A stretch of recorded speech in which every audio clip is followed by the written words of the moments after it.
Lo chi ala na khó về bà đó có tuyết với người họ có đã quét đuôi khó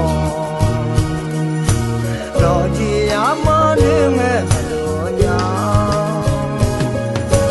mà tu nó bút chế không lo nhau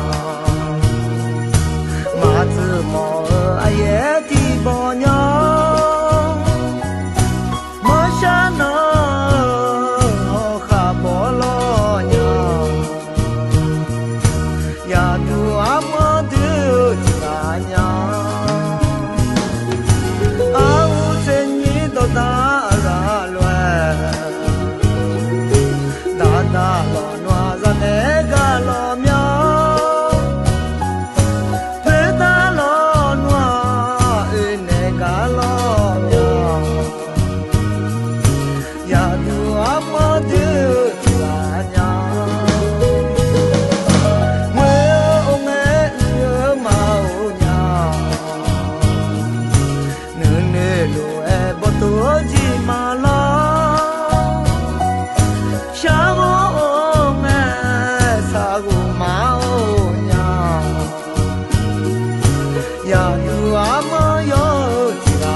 lo chi ala na khó về bà